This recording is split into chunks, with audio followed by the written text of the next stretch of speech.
Arpita Shukla and you are watching Crux of Law Academy. हमने TP में पहले बात करी थी मूवेबल और इमूवेबल प्रॉपर्टी की, फिर बात करी थी अटेस्टेशन के ऊपर, इंस्ट्रूमेंट के ऊपर। आज हम नया टॉपिक लेके आए नोटिस। ठीक है, अब हमें सबसे पहले ये चीज जाननी है नोटिस का मतलब क्या होता है। हमें किसी भी चीज की नॉलेज या इंफॉर्मेशन होना, किसी भी फैक्ट की, किसी भी ट्रांजैक्शन की नॉलेज या इंफॉर्मेशन होना, वो क्या कहलाएगा? नोटिस। कि हमें उस चीज की नोटिस थी, हमें उस चीज की नॉलेज थी, हमें उस चीज की इंफॉर्मेशन थी। अब ये कोर्ट देखेगा, अगर कोर्ट के सामने आपने ये प्रूफ कर दिया कि हमें उस चीज की नॉलेज थी, इंफॉर्मेशन थी, उस फैक्ट की, उस ट्रांजैक्शन की नॉलेज थी, तो यहाँ पे क्या होगा, वो उस नॉलेज को लेके आप बाउंड हो जाओगे। आप ये नहीं कह सकते कि हमें उस चीज की नॉलेज नहीं थी। ठीक है, अगर आपने ये चीज बोली, अगर वो नॉलेज या इंफॉर्मेशन आपके अगेंस्ट चली गई तो क्या होगा? तो आप वहां पे ये नहीं बोल सकते कि मुझे इस चीज की नॉलेज या इंफॉर्मेशन नहीं थी। आप वहां पे बाउंड हो जाओगे उस नॉलेज और इंफॉर्मेशन को लेके कि आपको नोटिस था। कोर्ट यही मानेगा कि आपको नोटिस था। अब बात करते हैं नोटिस कितने तरीके के होते हैं। नोटिस दो तरीके के होते हैं। कितने तरीके के होते हैं? दो तरीके के होते हैं। एक्चुअल नोटिस होता है, एक्सप्रेस नोटिस होता है, और सेकंड पॉइंट क्या है? कंस्ट्रक्टिव नोटिस होता है। कितने तरीके के होते हैं? दो तरीके के नोटिस होते हैं, actual and express notice, constructive notice. Actual notice की बात करते हैं। एक्चुअल नोटिस क्या होता है? एक्चुअल नोटिस का मतलब होता है हमें किसी भी ट्रांजैक्शन की इंफॉर्मेशन है, डायरेक्ट है, एक्सप्रेस नॉलेज है, उसकी डायरेक्ट इंफॉर्मेशन है, डायरेक्ट नॉलेज है, हमें उसकी एक्सप्रेस नॉलेज है, एक्सप्रेस इंफॉर्मेशन है उस ट्रांजैक्शन की। ठीक है, और ट्रांजैक्शन क्या होगा? वो हमें नॉलेज किस चीज की, एक्चुअल नोटिस किस चीज का होगा? हमें फैक्ट का एक्चुअल नोटिस होगा। तो वहां पे क्या, अगर किसी चीज की डायरेक्ट इंफॉर्मेशन और नॉलेज है तो वो किसके अंदर आएगा? वो आएगा एक्चुअल नोटिस के अंदर आएगा। वो ये कहा जाएगा आपको एक्चुअल नोटिस था उस ट्रांजैक्शन की। अब यहाँ पे क्या होगा? कोर्ट देखेगा, प्रूव और डिसप्रूव कौन कर सकता है? कोर्ट डिसप्रूव और प्रूव करेगा कि उसको पर्सन को एक्चुअल नोटिस थी या नहीं थी। अब हम कुछ पॉइंट्स देखते हैं कि वहां पे प्रूव होगा एक्चुअल नोटिस है या नहीं है। ठीक है, आप बात करते हैं जो हमारी नॉलेज है वो कैसी होनी चाहिए? डेफिनेट नॉलेज होनी चाहिए। हमने किसी रूमर्स के थ्रू तो नहीं सुना, कुछ हेयर से नॉलेज तो नहीं, हमें नॉलेज क्या होनी चाहिए? डेफिनेट नॉलेज होनी चाहिए, रूमर्स के थ्रू नहीं होनी चाहिए। ठीक है, अब जैसे हम एक एग्जाम, और ये भी चीज हमें देखनी पड़ेगी, जो हम नॉलेज ले रहे हैं, इंफॉर्मेशन ले रहे हैं, वो किसी कैजुअल टॉक्स के थ्रू तो नहीं ले रहे हैं। जैसे एक शॉपकीपर है। क्या है? एक शॉपकीपर है, मतलब एक शॉप है, जो जिस शॉप का वो ऑनर है, उसने दो एम्प्लॉयज रख रखे हैं अपनी शॉप में काम करने के लिए। वो दोनों आपस में बात कर रहे होते हैं कि पास में ही एक रेस्टोरेंट खुला है, उसका खाना बहुत ही ज्यादा टेस्टी है। तो यहाँ पे क्या, जो शॉपकीपर है उसने डायरेक्ट इन्फॉर्मेशन तो नहीं ली, उसने सुनी है। वहां पे क्या हो गया, उसको हियर से नॉलेज हो गई कि यहाँ पे पास में नया रेस्टोरेंट खुला है, उसका खाना बहुत टेस्टी। तो वहां पे क्या हो गया, वहां पे एक्चुअल नोटिस के अंदर ये बात नहीं आई। अगर वो डायरेक्ट जाके देखता तो वहां पे आता है एक्चुअल नोटिस, और ट्रांजैक्शन मतलब डायरेक्ट नॉलेज मानी जाती। ठीक है, आपको ये बात समझ में आ गई। अब बात करते हैं जो हमारी ट्रांजैक्शन है, जो हमारा फैक्ट की जो ट्रांजैक्शन है, उसका जो इंटरेस्टेड पार्टीज है, हमें सिर्फ उसकी नॉलेज और इंफॉर्मेशन से रिलेटेड बात करनी होगी। हम किसी स्ट्रेंजर की इंफॉर्मेशन और नॉलेज को नहीं देखेंगे। यहाँ पे कोर्ट क्या नहीं देखेगा? कोर्ट किसी स्ट्रेंजर की नॉलेज और इंफॉर्मेशन के बारे में वहां पे नहीं देखेगा।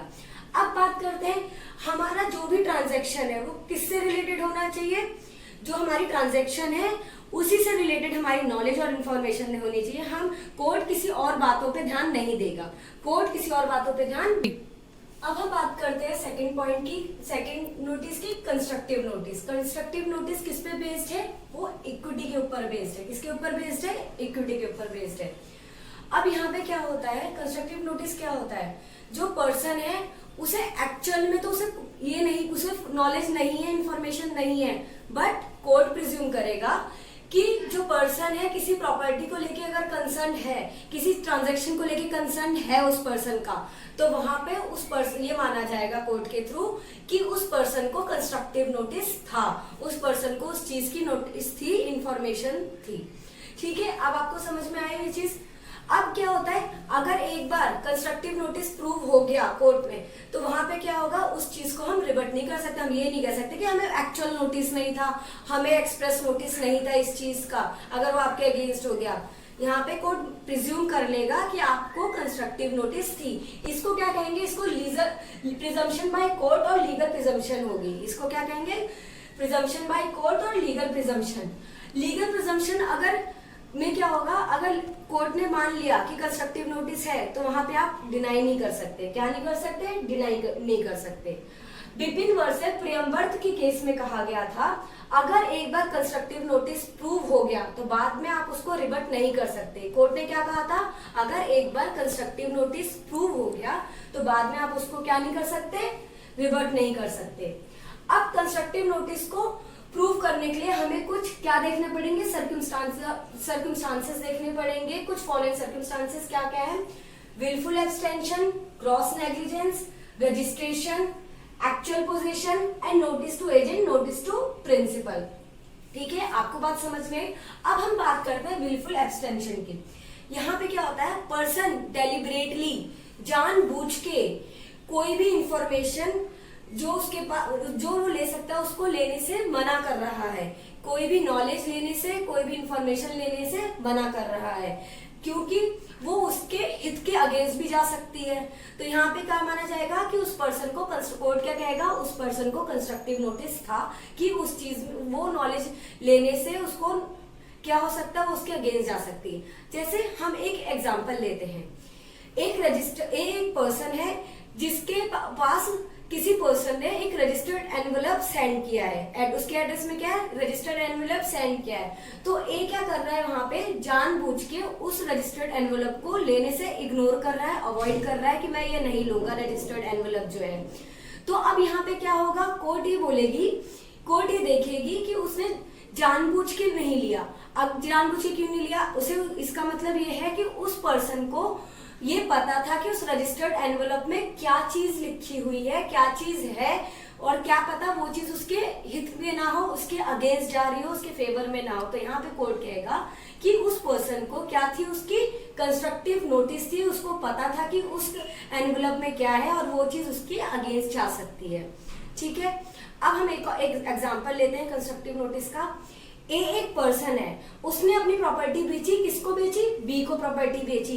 प्रॉपर्टी बेचने के बाद अब क्या होता है, उसमें बी को ये चीज पता थी कि जो प्रॉपर्टी का जो टेनेंट है वो उसका रेंट किसको देता है, सी को रेंट देता है। किसको देता है, सी को रेंट देता है। तो यहाँ पे क्या कहा जाएगा, बी को कंस्ट्रक्टिव नोटिस था कि जो रेंट जाएगा वो सी के पास जाएगा। इतना आपको समझ में आया। ठीक है, अब बात करते हैं हम ग्रॉस नेग्लिजेंस की। ग्रॉस नेग्लिजेंस का मतलब क्या होता है, केयरलेसनेस, मतलब हम किसी चीज पे ध्यान नहीं देते, हम उस चीज पे, ट्रांजैक्शन पे, फैक्ट पे केयरफुल नहीं है। ठीक है, आपको बात समझ में आई। हमें उस चीज का, हम फैक्ट पता कर सकते थे, हम उस चीज की नॉलेज ले सकते हैं, बट फिर भी हमने उस चीज पे ध्यान नहीं दिया, तो वहां पे माना जाएगा कंस्ट्रक्टिव नोटिस थी। अब ए एक पर्सन है जो बी से प्रॉपर्टी खरीद रहा है। अब यहाँ पे क्या है, अब ए प्रॉपर्टी खरीदेगा तो ऑनरशिप भी जाएगी ए के पास बी की प्रॉपर्टी की। तो यहाँ पे क्या हुआ, ए ने क्या करा, ए की ड्यूटी होती है कि वो बी से के बारे में पता करे कि जो वो प्रॉपर्टी जो खरीद रहा है बी से, बी के पास उस चीज की ओनरशिप है या नहीं है। अगर उस चीज पे हम नहीं ध्यान देते तो वहां पे ग्रॉस नेग्लिजेंस आता है और ये माना जाएगा कि उस पर्सन को कंस्ट्रक्टिव नोटिस थी कि उसके पास ओनरशिप है या नहीं है। ठीक है, इतना आपको समझ में आया। अब बात करते हैं रजिस्ट्रेशन की। अगर किसी भी कॉन्ट्रैक्ट से रिलेटेड या किसी भी कंपनी से रिलेटेड, या भाई कंपल्सरी रजिस्ट्रेशन होना है, हमें उस चीज कंपनी का रजिस्ट्रेशन कंपल्सरी कराना है, तो ये माना जाएगा कि जब रजिस्ट्रेशन होता है उस कंपनी का या उस कॉन्ट्रैक्ट का, तो वहां पे जो भी उसकी इंफॉर्मेशन होती है वो सारी लिखी जाएंगी। अब अगर कोई पर्सन उस कंपनी में जाके जॉब काम करता है या उस कॉन्ट्रैक्ट में एंटर करता है, तो वहां पे क्या होगा, वहां पे ये देखा जाएगा कि पर्सन के हित में अगर वो चीज कंपनी में जो काम हुआ है उसके अगेंस्ट जा रहा है या फिर हित में नहीं है, तो यहाँ पे क्या होगा, तो कोर्ट कहेगी ये आपकी गलती थी, आपको देखना चाहिए था, आपको हर चीजों की इंफॉर्मेशन लेनी चाहिए थी, क्योंकि रजिस्ट्रेशन है तो वहां पे सब कुछ लीगल इंफॉर्मेशन थी। तो यहाँ पे क्या होगी, आपकी गलती थी, कोर्ट कहेगा ये यहाँ पे कंस्ट्रक्टिव नोटिस था। ठीक है, आपको समझ में आया। अब बात करते हैं एक्चुअल पोजीशन की। अब यहाँ पे क्या है, कोई भी हमारा प्रॉपर्टी है, कोई भी हमारी प्रॉपर्टी है। अब हम बात करते हैं एक्चुअल पोजीशन की। एक्चुअल पोजीशन में क्या होता है, पर्सन कोई प्रॉपर्टी देख रहा है, ले रहा है, तो वहां पे उसको ये देखना पड़ता है कि उस प्रॉपर्टी की ऑनरशिप और टाइटल है कि नहीं है, वो पर्सन जिससे खरीद रहा है वो एक्चुअल पोजीशन में है या नहीं है। अगर वो पर्सन नहीं ध्यान देता तो यहाँ पे क्या बोलेगी कोर्ट कि आपकी गलती थी, आपको इस चीज का ध्यान देना चाहिए। तो यहाँ पे कोर्ट का कहना होगा कि उस पर्सन को उस चीज का कंस्ट्रक्टिव नोटिस था, उस पर्सन को नोटिस थी, उस पर्सन को नॉलेज था। अब बात करते हैं notice to agent is notice to principal. Indian contract act में भी बताया है, जो भी एजेंट हम हायर कर, प्रिंसिपल एजेंट को हायर करता है, और जो एजेंट जो भी इंफॉर्मेशन लेगा, नॉलेज लेगा, वो ये माना जाएगा कि प्रिंसिपल के पास भी उस चीज की नोटिस है और नॉलेज है, इंफॉर्मेशन है। नोटिस टू एजेंट अब समझ में आ गया होगा आपको। क्यों? क्योंकि जो नोटिस है, एजेंट है, वो हर एक चीज, जो प्रिंसिपल है वो हर चीज के लिए रिस्पॉन्सिबल होगा जो एजेंट करता है। एजेंट के पास नॉलेज है, इंफॉर्मेशन है उस ट्रांजैक्शन की, तो ये माना जाएगा कि प्रिंसिपल के पास भी वो नॉलेज और इंफॉर्मेशन थी।